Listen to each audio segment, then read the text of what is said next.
If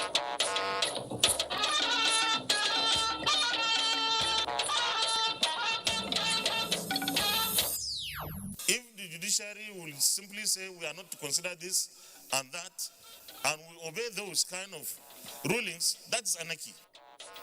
Senate rejects court order restraining National Assembly from amending new Electoral Act.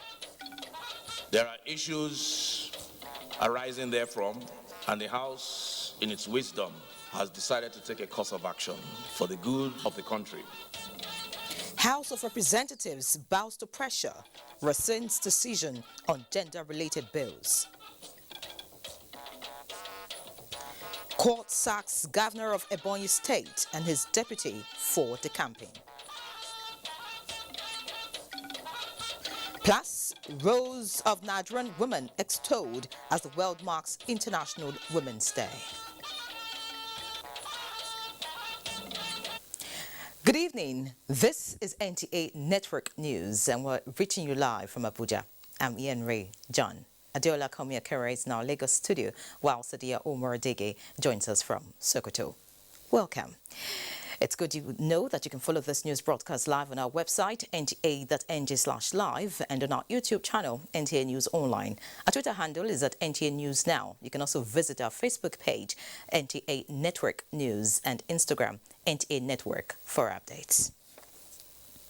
So let's hit the road now. The Constitution confers on the legislature the right to make and amend laws, and therefore court orders cannot prevent it from carrying out this constitutional function. This is coming from the Senate as it responds to the ruling of the Federal High Court restraining the National Assembly from amending the new Electoral Act 2022. National Assembly correspondent Ignatius Nkwo brings us details. On Monday, the 7th of March 2022, the Federal High Court sitting in Abuja restrained the National Assembly from tampering with the new Electoral Act. This came less than 24 hours to Senate's first plenary of the week. 5 bills were scheduled for first reading. The Electoral Act Amendment Bill was one of them. After it was read, President of the Senate Ahmed Lawan made clear the position of the Senate on the court ruling. And I mean separation and exercise of powers. The judiciary, under no circumstance, can stop the legislature, the National Assembly, from performing its legislative duties. I think the argument you have raised is valid, but this point we present in court to discharge that order. We cannot sit and appeal here on a matter that's already been given an order in court. If the judiciary will simply say we are not to consider this and that, and we obey those kind of rulings, that's anarchy. The bill seeking to repeal the Federal Colleges of Education Act 1986 and to reenact Federal Colleges of Education sponsored by Senator Ahmed Baba Kaita, and the one that seeks to prevent fire hazards and the safeguard of persons and property from fire disaster by Senator Gashon Bassi, and the Federal College of Agriculture Okoyi Kwara State Establishment Bill sponsored by Senator Ibrahim Oloriegbe passed second reading. Senate, by a motion sponsored by Senator Abba Moro, urged the Independent National Electoral Commission to register inmates and create voting centers for them to vote in general elections in Nigeria's correctional centers. There had been a decline in agricultural extension service workers in the country. These workers are produced mainly by the College of Agriculture. And denying prison inmates access to the electoral process constitutes an infringement of their rights as citizens of Nigeria. Senators welcomed the new clerk of the Senate, Chinedu Akubweze, who took over from Dauda Ibrahim El Adan, who retired in February. Congratulations, and we wish you a very successful tenure. Thank you. The National Tax Crime Commission bill, sponsored by Chief Whip of the Senate, Oji Uzo Kalu, was among the 5 that passed first reading. From the National Assembly, Ignatius Nkwo, NTA News. Meanwhile, the Federal High Court sitting in Abuja has declared the defection of Governor Dave Umahi of Ebonyi State and his deputy Kelechi Igwe from the People's Democratic Party to the All Progressives Congress as illegal and unconstitutional. The court made the order in a judgment on a suit filed by the PDP seeking the removal of the governor and his deputy from office. Justice Extols said the depositions of the defendants in their counter affidavit were evasive and insufficient to competently challenge the plaintiff's originating process. The opinion of the court is that the immunity clause in Section 308 of the Constitution is not absolute. The court said Umahi and Igwe did not controvert the deposition that total votes scored in an election belonged to a political party. Justice Extols said evidence abound that the second defendant, APC, contested the Ebonyi State governorship election held on March 2019 with its own candidate, noting that the Constitution does not deal with the issue of defection. The court further said the acts of the APC, Umahi and his deputy is aimed at dismantling the 1999 Constitution. Ebonyi State Governor Chief David Umahi of Ebonyi State says he will appeal the judgment of the Federal High Court, Abuja, that sacked him and his deputy from office over their defections from the People's Democratic Party, PDP, to the All Progressives Congress, APC. Chika Okore reports. Chief David Umahi, who insisted that he remains the governor despite the judgment of the Federal High Court Abuja, described it as a nullity. I'm still the governor of Ebonyi State, and he has no powers to remove me. But let me say to the nation that there is a need to look at the integrity of our judiciary, because I already have, a judgment in my favor, and he has no powers to remove this me that was brought by the hands of God. So I want you to relax. Governor Umahi, while calling on Nigerians to condemn the judgment, urged his supporters not to be deterred because efforts are on to appeal the judgment. In Abakaliki, Chika Ukore, NTA News. Meanwhile, the National Secretary of the All Progressives Congress, Caretaker and Extraordinary Convention Planning Committee, Senator John Akpano-Duodehe, says he still remains the chief scribe of the governing party. Abubakar Akwanga reports that this was during a media briefing to dismiss earlier reports credited to some quarters of the social media over the resignation of the National Secretary.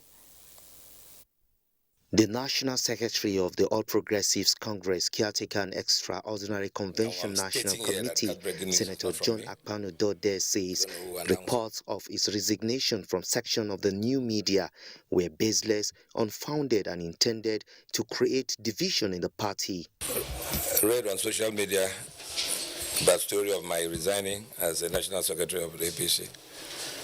I want to state that it's not true that I have not resigned. If I resign, you will see the letter of resignation by me. So someone cannot just say, Mr. So is dead while he's alive. I'm not bigger than the party, not bigger than the president of this country, who is the leader of the party. I'm waiting for my national chairman to come back. We have done so much for this party, and I'm stating here that that breaking news is not from me. Meanwhile, the caretaker has announced the decision taken on the report submitted by the zoning committee led by Governor of Kwara State, Abdurrahman Abdurrazak. This zoning system reflects the principle of fairness and equity. And once it is being implemented, that will give us, it will send a very strong message that our party is that of fairness, equity, and justice. In Abuja, Abubakar Akwanga, NTA News. And away from politics, President Muhammadu Buhari has expressed sadness over what he described as the brutal murder of tens of vigilante members in Kebbi State by bandits who ambushed them in the Sakabawa-Sago local government area.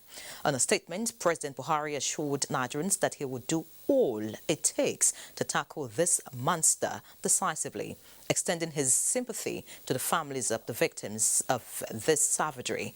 The president used the opportunity to also call on the security forces to be more proactive and redouble their efforts in order to frustrate the operational plans of the terrorists before they even launch attacks. And away from Kebbi, more Nigerians continue to celebrate Vice President Yemi Osinbajo as he turns 65. Ogun State Governor Dakwa Abiodun, and the Secretary to the Government of the Federation, Boss Mustafa, were among those who paid visit to the Vice President's office to felicitate with him. State House correspondent Jide Onifade reports. This is the mood at the office of the Vice President when aides and subordinates took time out to celebrate with Vice President Yemi Osinbajo as he clocks 65. Admirers and political associates of the Vice President, too, are not left out as they rejoice and join in photo sessions. He's a phenomenon that's worth emulating. He's one that we Yorubas refer to people of his life as Anomoluabi. And those of us that are younger than him also want to take those kind of steps that will allow us to be referred to as Anomoluabi.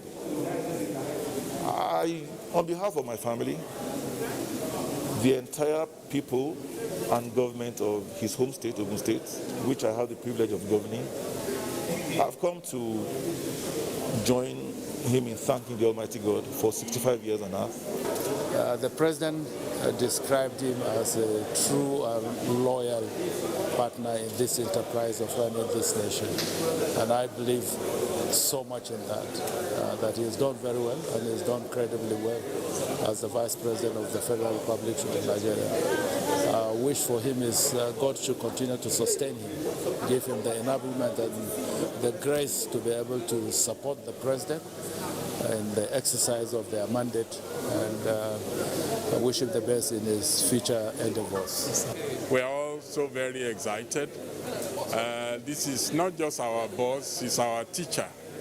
And we see him day by day working hard, thinking hard to find solutions to the problem of Nigeria.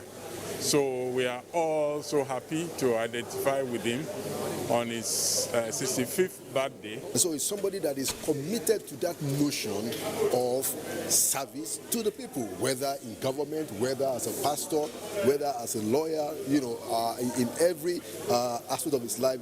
He understands very diligently the idea that we are here to serve. He's a man of God. He's a leader that listens. He's a leader that guides people that walk around him and people that walk with him. Celebrating with the Vice President, President Muhammadu Buhari, in a message, notes the worthy contributions of the Vice President to the development of the country and working selflessly and sacrificially to bring government closer to the people. In the State House, Jide Onifade, NTA News. Meanwhile, President Muhammadu Buhari, on behalf of the Federal Executive Council, government and people of Nigeria, warmly felicitates with Vice President Yemi Osinbajo on the occasion of his 65th birthday. In a statement, President Buhari notes the worthy contributions of the Vice President to the development of the country as a lawyer, scholar, administrator and pastor, working selflessly and sacrificially to bring government closer to the people and placing the people at the center of governance by regularly advocating policies that support human development. As the lawyer and scholar turns 65, the president affirms that his loyalty and dedication to duty have been most exemplary, especially in supervising the economy, which involves regular interface with heads of public and private institutions and other government structures to ensure synergy and harmony that puts the welfare and well-being of all Nigerians first. He prays that the Almighty God will continue to grant him the strength, wisdom and good health to serve the nation and humanity. Similarly, the Secretary to the Government of the Federation, Boss Mustafa, on behalf of the Federal Executive Council, FEC, felicitates with the Vice President, Professor Yemi Osinbajo, on the occasion of his 65th birthday. FEC describes Professor Osinbajo as an outstanding public servant, lawyer and pastor who epitomizes humility and loyalty in service to fatherland. The highest decision-making body in the country notes that Professor Osinbajo's dexterity in leadership is exemplified in the management of the nation's economy by chairing the National Economic Council, NEC, which has spearheaded economic recovery, stabilization of macroeconomic policies, as well as stimulating the growth of MSMEs for sustainable growth and development. FEC praised God to shower Professor Osinbajo with good health and wisdom to support the leadership of President Muhammadu Buhari. And still on the Vice President, President of the Senate, Ahmad Lawan, has joined compatriots across the country in offering best wishes to the Vice President, Yemi Osinbajo, on the occasion of his 65th birthday. In a statement, Senator Lawan noted that Professor Osinbajo has proved his mettle in his chosen career, the legal profession, as well as in politics and governance, bringing into public service integrity, humility, loyalty, and a cerebral approach to solving public challenges. Similarly, the Speaker, House of Representatives, Femi Gbajagbeamila, has also paid tribute to the Vice President, Professor Yemi Osinbajo, as he marks his 65th birthday. Gbajagbeamila said Professor Osinbajo, a senior advocate of Nigeria, has been a worthy Vice President to President Muhammadu Buhari. He described the Professor of Law as one of the pillars of the ruling All Progressives Congress, APC, and a man of honor, and wished him many more years in good health. In other news now, Minister of Foreign Affairs Geoffrey Onyeama says he is now relieved following commencement of evacuation of Nigerian students trapped in the city of Sumy, northeastern Ukraine. In a tweet, the minister said those students have been in his thoughts and prayers all the time as they embarked on their hazardous trip to safety. Meanwhile, the Embassy of Nigeria in Bucharest, Romania, says Nigerian students from Ukraine who wish to remain in Romania for a while can contact the embassy for accommodation at either the University of Bucharest or Babes Bolia University. In a statement, the embassy confirmed that the accommodation is available at Cluj-Napoca and Bucharest. Interested students are advised to contact any of the numbers on the screen. Time for our first break. Please stay with us. Thank you for staying. Let's now celebrate the women.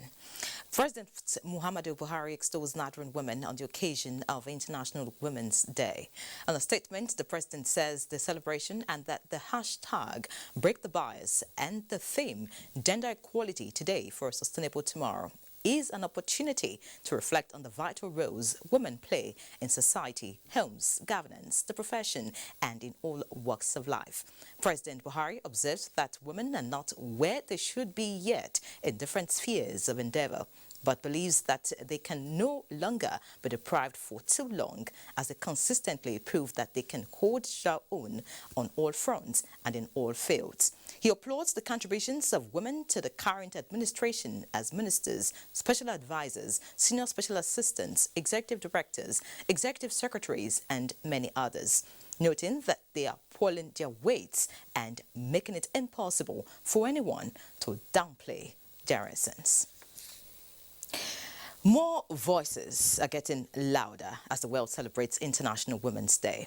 Ruth Aguele compiled some messages from various stakeholders. The Governor's Wives Forum has enjoined Nigerian women to sustain consistent and proactive approach towards the realization of women agenda in the country. In a statement signed by chairperson of the forum, Erelu Fayemi, says constitutional demands and stakeholders' engagements will explore, while thanking the First Lady Aisha Buhari, wife of the Vice President, and Women Affairs Ministry for their outstanding support. The forum urged government and corporate bodies to support women in achieving the 2022 theme, Gender Equality Today for a Sustainable Tomorrow. The Governor's Wives charged women to participate actively in politics and ensure better representation in elective offices at all levels of government. Similarly, Action Aid Nigeria has called on the National Assembly to substantiate its commitment to gender equality by re-presenting and reconsidering the 5 proposed bills in the 5th Constitution alteration bills that were rejected by both houses of the Parliament. In a statement, the country director, Action Aid Nigeria, NAOB, says, in line with this year's theme, current gender imbalances should be addressed across the legislative arms of governments and across the country.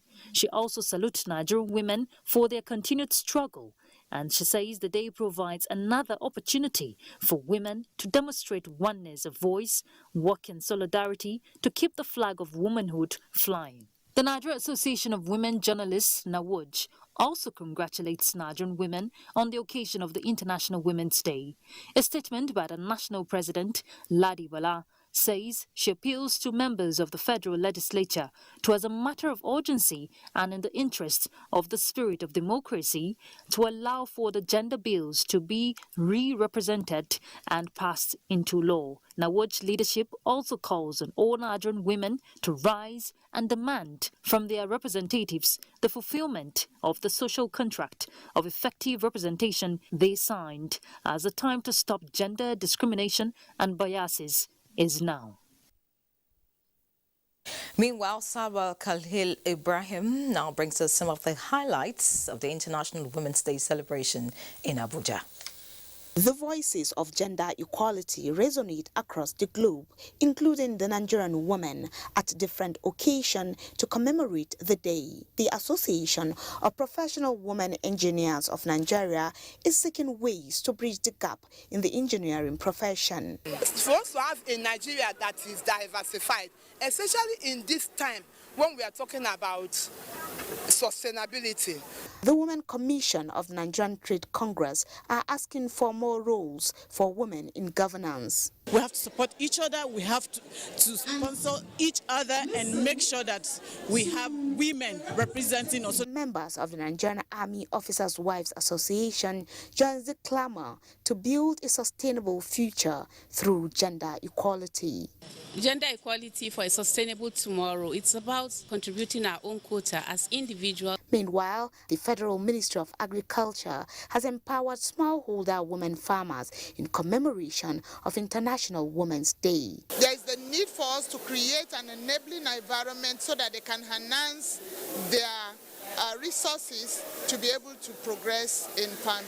Also, the women wing of the Christian Association of Nigeria is providing economic support to uplift the lives of the women folk. We are also celebrating the women in the market, the women that go to the farm to work, to labor.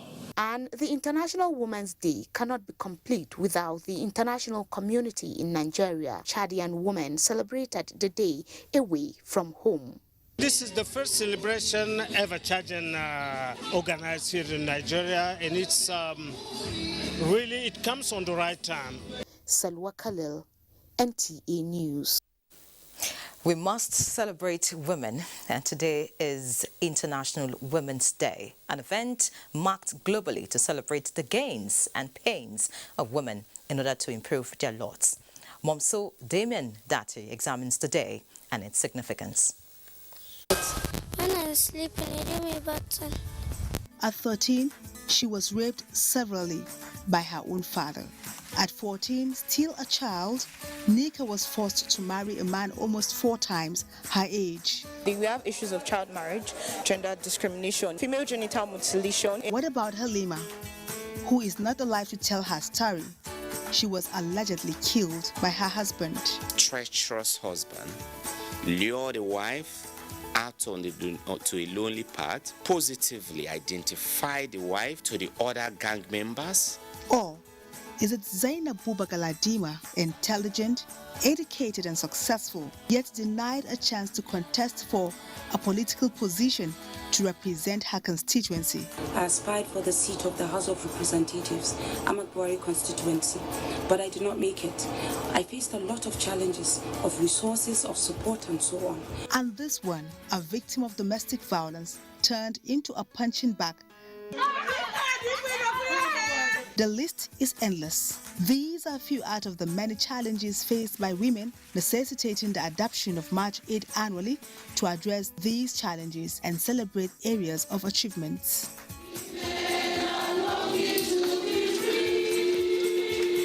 I want to congratulate all women across the world, and particularly Nigerian women, for their immense contributions towards societal cohesion and national development.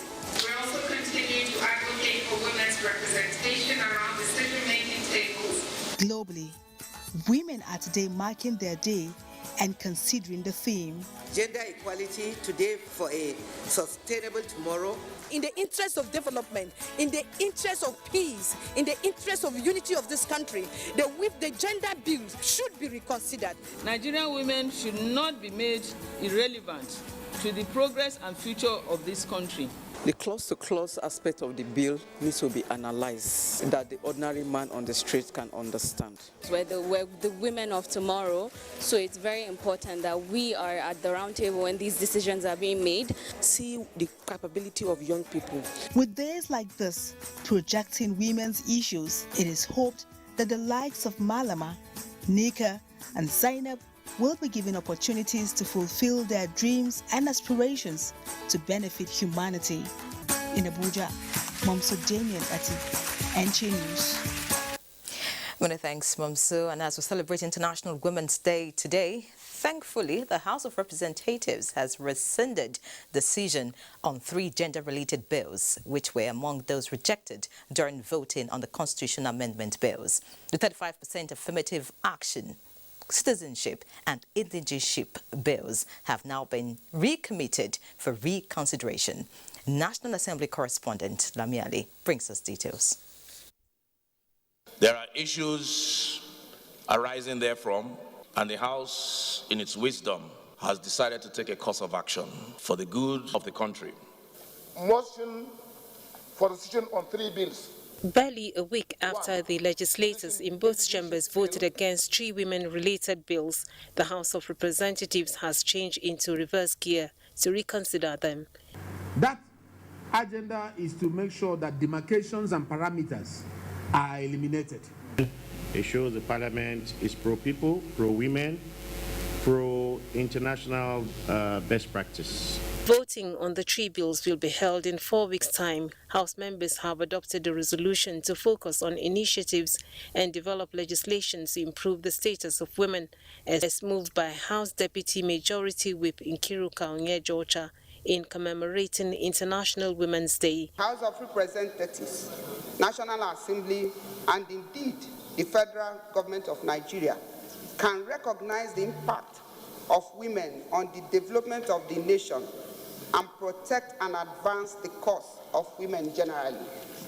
Other motions adopted are the need for authorities to evacuate Nigerians trapped in Sumy, Ukraine, from Tululope, Shadipe, and the need to investigate alleged illegalities at the Federal Roads Maintenance Agency, FEMA, as raised by Minority Leader Ndudi Ilumelu.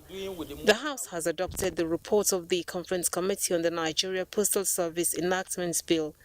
At the commencement of plenary, the Speaker read out a presidential communication seeking consideration and amendment of Section 84, subsection 12 of the Electoral Act.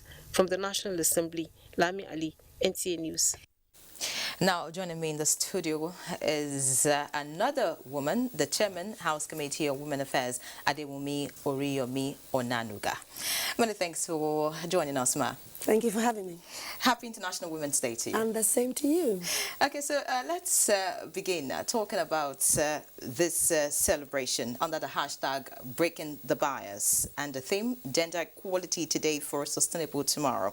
How would you relate all of these to the role of women in nation building? Well, nation building is incomplete without women. And if you know that you want the nation to be sustained and sustainable, you need to have women as part of that development. So there is nothing in this world really and truly that you want to do without having the impact of women or women side by side with you in whatever it is you decide to do. Okay, now let's talk about the bills. The House today rescinded decision on 3 gender bills rejected in voting just a week ago. What happened and why the change? The House of Representatives has been known to be gender-friendly. At least this 9th Assembly, I know, has been known to be gender-friendly. And it's a people's parliament and is a listening parliament. And I want to believe that leadership listened to the cries of the women, the agitation made by the women, and they thought in their good time to say, look, listen, it's about time there's no point in having a 0/5. If we're able, we should be able to shift a little bit, and I think that's what happened today. Okay, so listening to the cries of the women, do you think the Senate has also heard that, because they are yet to respond, and there's also the process of voting at state assemblies? What really is the plan to make sure there's a headway at the end of the day? I won't be able to tell you what the plan is because I don't know what the plan is. We're hoping that since the Senate has heard what has happened in the House of Representatives, they would take a cue from that. They would also understand that, you know, nothing is cast in stone. In politics, in democracy, everything is negotiation and everything is jaw and all the time. So I want to believe that the Senate would also have a rethink and do the same thing that the House of Representatives has done. All right, so we just hope that at the end of the day, Nigerian women will be happy, because I'm sure a week ago, a lot of us were grieving. I want to believe that there's some succor that's been given to us. So we can clutch at that succor and still forge ahead. You know, having a foot in the door is one thing. We need to go back to the table and re-strategize for those that have not been rescinded, and we see what we can do about them. All right. Thank you so much, Ma, for your time. And, of course, wishing that you have a beautiful celebration, and also hoping that more women will get the kind of position that you have. Hopefully. We pray so. Thank you so much. All right. Thank you so much. I've been speaking with the Chairman, House Committee on Women Affairs, Oriyomi Ononuga Adeomi. Many thanks once again. All right. Let's move on to other issues now. President Muhammadu Buhari has approved the appointment of Dr. Gyadom Ferdinand Dumbari as a project coordinator for the hydrocarbon pollution remediation project and at the Federal Ministry of Environment. Dr. Gyadom holds a Doctor of Philosophy degree in environmental geology and over 20 years experience in the conduct of impact assessment and baseline studies of brownfields and greenfields. Dr. Gyadom is a member of Nigerian Mining and Geosciences Society and a chartered environmental geologist. A statement issued by the Director of Press, Federal Ministry of Environment, Sagar El Mohammed, indicates that the appointment is for 4 years with immediate effect. Let's take a trip to Lagos now, where Adeola will feed us with more news. Adeola, it's over to you. Thank you, Yere. The days that Nigerian women would fold their arms and complain about lack of empowerment are over, as they continue to make use of available opportunities to boost their economic well-being, expand their frontiers, and break perceived barriers. This played out in Lagos at an event organized by Widows Support Center to mark this year's International Women's Day. Lynn Neneke reports. Over 3 decades of widowhood have been harrowing for Mama Joy and Christiana. Though their experiences may differ, they share the same plight, being women, a gender considered to be weak and marginalized. And when he died, we were the people that suffered widowhood in those days. The people collected everything. They collected everything. I had even to run with the children. I've lost my husband for 22 years now. It has not been easy. Sometimes there's no food to eat. Sometimes it's not easy for us to pay landlord. The event was a platform for women to relate their stories and draw from the wealth of experience of experts in the aspects of business initiative, self-reliance through various skills acquisition, as well as catching on networking to expand their scope. So many women are going through a lot of things today in the society, and so many are scared to even go into any business. Look at the person already in business. Is there something you can do to improve on what that person is doing?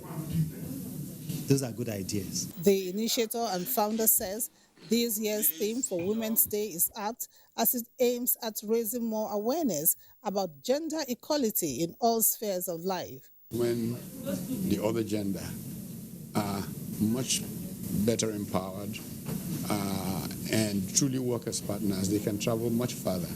Persistent, keep going at it until you break the veil. The consensus here is that women should be given equal representation, just like their male counterparts, in running the affairs of the nation. In Lagos, Lane Lenake, NTA News. The National Labour Advisory Council, the highest tripartite body on labour administration, is meeting in Lagos to consider the progressive ratification of the International Labour Organization's Convention 102 on social security and how Nigeria can leverage on this to achieve the much-desired industrial peace in line with international standards. Minister of Labour and Employment, Dr. Chris Ngige, who declared open the two-day session, said recommendations adopted from the meeting will strengthen the country's industrial relations system. Hingino John Adams reports. Part of the agenda for this meeting is to review the existing labor laws and bring Nigeria up to speed with global best practices expected to shape the future of industrial relations practice in the country. It is one of the responsibilities of this council to advise on how to resolve this turbulence we are seeing in the education and the health sector. Minister of Labour and Employment, Dr. Chris Ngige, highlighted benefits of the International Labour Organization conventions, especially numbers 102 and 144. There is also compensation for workplace accidents. There is also compensation for accidents sustained in the course of going to their work. Both of them are called employee compensation. And the Nigerian government, even though we have not ratified 102, has started implementing that under ECA 2010. The minister also appealed to the apex body on labor matters to assist the ministry in ensuring that unions abide by the Trade Dispute Act as it relates to embarking on industrial actions. Members of the council and other social partners are looking forward to the adoption and approval of the conventions. We've implemented quite a number of projects under the Fairway projects that deals with private employment agencies and labor migration. Also pertinent on the agenda is Convention 190. The private sector can leverage on some of the ideas and the recommendations we'll be making at this meeting for improvement. The National Labour Advisory Council was established to offer advisory services that will promote industrial peace and harmony and enhance national productivity and economic development. In Lagos, Hingino John Adams, NTA News. Well, you can still watch this broadcast on our website at nta.ng/live, on our YouTube at NTA News Online. You can visit our Facebook page at NTA Network News. The Twitter handle is at NTA News Now, and on Instagram at NTA Network for updates.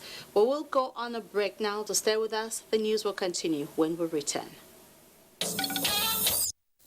Glad to have you back. Let's now have business with Benny Adams. Thank you, Nyeri, and welcome to Business. With the ever-increasing number of unemployed youth in Nigeria, it becomes important to identify the promising economic sectors with high job creation potential for youth and the conditions that will stimulate investors in these sectors. To this end, the Nigerian Economic Summit Group and the African Economic Consortium have held an in-country dissemination workshop to assess the outcome of collaborative research on conditions that drive youth employment in key sectors of the Nigerian economy. Using various data sources, we identified the financial sector as well as the business sector, transport sector, including agriculture, as sectors that actually stimulate employment. And we know that when conditions or enabling environments are put in place, conditions such as access to finance, reduction in taxes, as well as political instability, when these conditions are addressed, we know that these sectors will be able to stimulate employment at all levels. And taxpayers who have outstanding foreign currency tax liabilities can now take advantage of the Federal Inland Revenue Service, that's the FIRS, 1 month window to settle these liabilities in Naira, with effect from the 1st of March to 31st of March 2022. This is according to a public notice released by the service and signed by the Executive Chairman, Muhammadu. The FIRS stated that it had received requests and inquiries from taxpayers on challenges being encountered in sourcing for foreign currencies to offset their outstanding tax liabilities. As a result, the service has approved a 1 month window for taxpayers to settle their foreign currency tax liabilities in Naira, with effect from the 1st to the 31st of this month. The service explained that this concession was a one-off window, as the law has stated that the currency a taxpayer transacts in is the currency with which the tax is to be paid. And on energy matters, OPEC at its ongoing energy conference in Houston says it has no control over the events that have led to the run-up in global oil prices, and there is not enough capacity worldwide to compensate for the loss of Russian supply as United States and European allies consider banning Russian oil imports. OPEC Secretary General Mohammed Sanusi Barkindo says Russia is the world's top exporter of crude and fuel, shipping around 7 million barrels per day, or 7% of global supplies, and there is no capacity in the world that could replace such. WTI crude oil rose 7.1% to trade at $128.28 per barrel. Brent crude jumped 7.7% to $132.75. The U.S. will announce a ban of Russian oil imports later today, according to Bloomberg News report. The ban would also come without European participation and include liquefied natural gas and coal. And on the capital market, investors lost 58.35 billion naira as the oil share index dipped by 0.23% as sell pressure persists. Equities market closed at 47,154.35 basis points. Market capitalization stood at 25.4 trillion naira. 754.9 million shares valued at 3.6 billion naira were traded in 4,330 deals. Market breadth closed negative as Nigerians led 15 gainers as against 27 losers, topped by Jai's Bank at the end of today's session. Unity Bank, Guarantee and UBA were the most active to boost market turnover. Guarantee and Nestle topped the market value list. That is business news. Sadia is waiting in Sokoto for the continuation of the news. Hello, Sadia. Welcome to Sokoto. Wife of Sokoto State Governor Maria Aminu Waziri Tambol has joined other world leaders to call for improved policies and programs aimed at ensuring that Nigerians women are allowed to be in leadership roles. She made the call at an event organized to commemorate this year's International Women's Day. Sheikh Muhammadu reports. This event, organized by wife of Sokoto State Governor Maria Aminu Waziri Tambol, highlighted individual and collective biases against women which fueled gender inequality. All speakers were women, and it was an avenue where challenges hindering women's development were discussed. The speakers stressed the need for women to be appreciated and be given leadership roles in the interest of even development in Nigeria. The women were not happy with the National Assembly's recent rejection of gender bills as part of constitutional amendments. Honestly, we are calling on them to come back to the drawing board and review that decision. Wife of Sokoto State Governor Maria Aminu Waziri Tambol, represented by wife of the Speaker of Sokoto State House of Assembly, Fauzia Aminu Manya Achida, called on women to always be assertive, raise good families, search for knowledge, and continue to contribute to national development. The NLC leadership in Sokoto joined the women in calling for more women in political offices for socio-economic development of the nation. Let's try to actually fight war against gender bias, so as to have a gender-balanced society. Women in colleges of education added their voices with the proof on gender disparity in workplaces and inequality in education and academic fields, with a call for inclusiveness. In Sokoto, Shehu Muhammadu, NTA News. The Minister of Foreign Affairs has been so concerned and committed to the safety and welfare of Nigerians in Ukraine since the break of war between Russia and Ukraine 13 days ago. Minister of Foreign Affairs Geoffrey Onyema made the disclosure when he paid courtesy visit on Governor Aminu Waziri Tambol at Government House, Sokoto. Balata Abdullahi reports. The Minister of Foreign Affairs, Geoffrey Onyema, said he was in Sokoto on behalf of the international community to condole and sympathize with the government and the people of Sokoto State over the loss of lives across the state due to banditry. The minister expressed happiness that the resident communities in Sokoto are at home peacefully with their hosts, assuring that the international community felt sad with the unfortunate happenings of insecurity in parts of Sokoto State. Turning to the international tragedy in Ukraine, the minister noted that the ministry has been committed in ensuring the smooth evacuation of Nigerians from the war-torn country. Discussed with Mr. President, and he approved that I should come personally to transmit this message and to encourage you and assure you that you have the whole international community behind you. Governor Aminu Waziri Tambol commended the efforts of the minister for urgent intervention on the plight of Nigerians in Ukraine after the launch of war on the country by Russia. While thanking him for coming to identify with the people of Sokoto State, Tambol prayed Allah to grant President Muhammadu Buhari good health to continue to steer the affairs of the country for the good of all. I commend you for all of your work. You have been doing very well and representing this country very well at various forums. Sokoto, Dalhatu Abdullahi, NTA News. You can follow this news broadcast live on our website nta.ng/live and on YouTube channel NTA News Online. You can also visit our Twitter at NTA News Now, our Facebook page NTA Network News, and Instagram NTA Network for updates. More network news right after this break. The federal government says the second Niger Bridge will be ready for use in October this year. Minister of Works and Housing Babatunde Fashola disclosed this when Chief of Staff to the President, Professor Ibrahim Gambari, and Minister of Labour and Employment, Dr. Chris Ngige, visited the site in Anambra State to ascertain the level of work done so far. Joy Iliobu has details.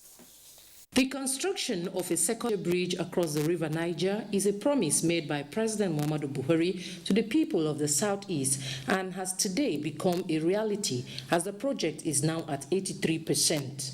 The visit by the Chief of Staff to the President, Professor Ibrahim Gambari, Minister of Works and Housing Babatunde Fashola, and Minister of Labour Chris Ngige, and other top government officials is therefore to assess the level of work and ensure that the 11.3-kilometer project is completed within time frame.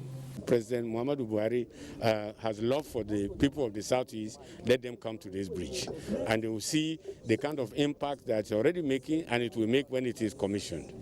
From the Owerri interchange in Obosi, Anambra State, where work is still ongoing, to across the bridge towards the Asaba end, work had progressed significantly as the bridge is already being linked, with only about 2.3 kilometers left of the 10.3-kilometer road.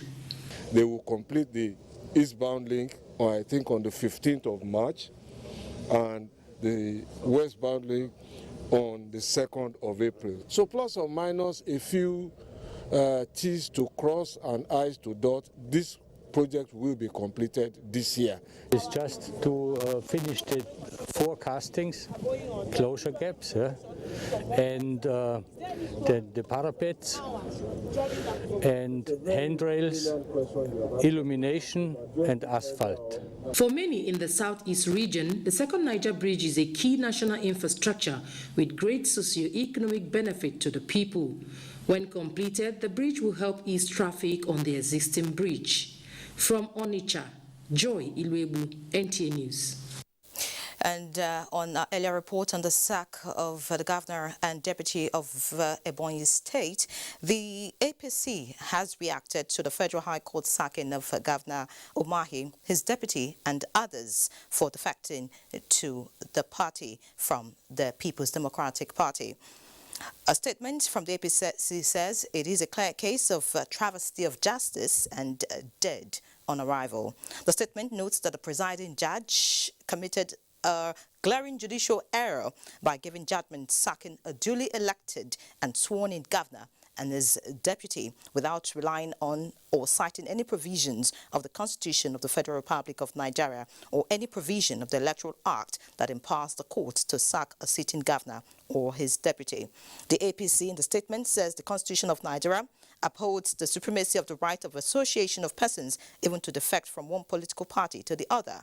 This is the prevailing position of the Supreme Court of Nigeria in the case of acting federal and 2 ORS versus Alhaji Abubakar of 3 ORS 2007. And that concludes NTA Network News tonight. Many thanks for watching. Please remember that the fight against rape and rapists is still on. Do your part. I'm Ian Ray John. Have a good night.